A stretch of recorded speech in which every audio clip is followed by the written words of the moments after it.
19 साल की उम्र में जब मैं अपने शहीद पिताजी के टुकड़े घर लाई तो मैं नाराज थी इस देश से। मैं नाराज थी।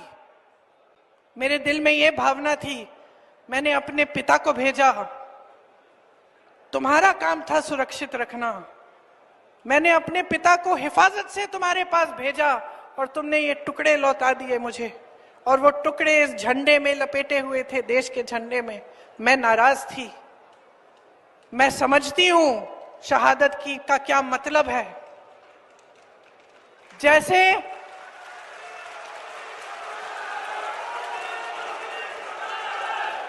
आज मैं 52 साल की हूं, आज मैं 52 साल की हूं, पहली बार मैंने ये चीज सार्वजनिक ऐसे मंच पे कही है। लेकिन वो जो नाराजगी थी मेरी, आस्ते आस्ते मैं समझी कि उस तरह की जो नाराजगी होती है वो सिर्फ उससे होती है जिससे प्रेम करते हैं हम। मेरे देश के लिए मेरे दिल में कितना प्रेम है, मैं कैसे समझाऊं। जब मोदी जी मंच पे खड़े होकर मेरे पिता को देशद्रोही बोलते हैं, जब मोदी जी कहते हैं कि मेरे पिताजी ने कोई कानून बदल दिया अपनी मां से विरासत लेने के लिए, तो मेरे दिल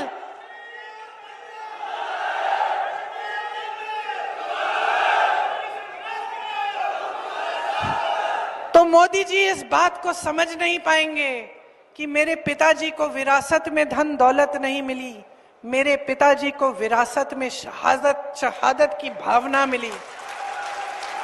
आप समझ सकते हैं, आप समझ सकते हैं। इस देश के किसान हो, इस देश की मिट्टी आपने सींची है अपने पसीने से, अपने इतने बेटे भेजे हैं सरहद पे।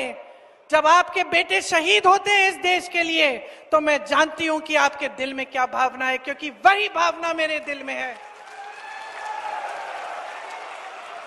जो पुलवामा के शहीद हैं, जब वो हुआ, पुलवामा का हुआ, उनमें से कुछ परिवार यूपी के थे। उस समय मैं यूपी में थी, मैं गई उनके घर, और ज्यादातर परिवारों में पता है क्या बताया उन्होंने मुझे? जो बच्चे बचे थे उन्होंने कहा दीदी हमको भी सेना में भर्ती होना है। एक लड़की थी, उसका भाई एयरफोर्स में था, उसने कहा दीदी मैं पायलट बनूंगी, मैं एयरफोर्स में भर्ती होंगी।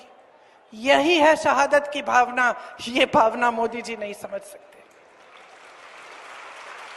जो मोदी जी इंदिरा गांधी जैसी एक शहीद के बारे में उल्टी सीधी बातें करते हैं, जो मोदी जी इस भावना को देख के सिर्फ परिवारवाद देखते हैं लेकिन देशभक्ति नहीं देखते, देश की सेवा नहीं देखते, वो इस भावना को नहीं समझ सकते। मैं आपको ये कहने आई हूं, मैं आपको ये कहने आई हूं कि हमें देशद्रोही कहें, हमें घर से निकाल दें, मेरे भाई को संसद से निकाल दिया, हम पे केस डाले। मेरे भाई पे इतने केस डाल दिए कि कभी इधर कभी उधर, कभी गुजरात में कभी बिहार में वो जाता है कचहरी, जाएगा, कुछ भी कर ले, मार डालें, लेकिन ये भावना हमारे दिल से कोई नहीं निकाल सकता।